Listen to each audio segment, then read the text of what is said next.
ሰዓት የማያከብረውን መንታፊውን ሌባውን ለልጆቹ እንኳን የማይሆነውን ቁራ ለኤልያስ አስተናጋጅ እንዲሆን እግዚአብሔር መደበው። ምንድነው እግዚአብሔር እያለን ያለው? በተቸገርን በተጨነቅን ጊዜ ማንም ደጋፊ የለኝም የሚያዝንልኝ የለኝም በምንልበት ሰዓት እንኳን መልካም ሰዎችን ቀርቶ እግዚአብሔር ክፉ ሰዎችን ተጠቅሜ ለመመግባችሁ ይችላል። እንደ ቁራ መንታፊ የሆኑ ሰዎችን ከሌቦች አፍ ከራሳቸውን ብቻ ከሚያስቡና ለራሳቸው ብቻ ከሚቆረቆሩ ሰዎች አፍ ነጥቄ ለመግባችሁ ከበላተኛ መብል ማውጣት የምችል አምላክ ነኝ ሲለን ነው። ለገዛ ልጆቻቸው የማይሆኑ ሰዎች ለኛ እንዲሆኑ ማድረግ ይችላል።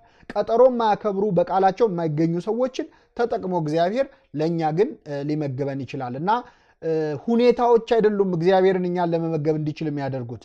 ከማይሆኑ ነገሮችም ውስጥ ምግብ ያስገኛል። ከበላተኛው ቁራ አፍ ስጋ አምጥቶ ሊመግብ የሚችል አምላክ ነውና ሁሉ ጊዜም የእግዚአብሔር መጋቢነት እንድናስብ የሚያደርገን ታሪክ ነው።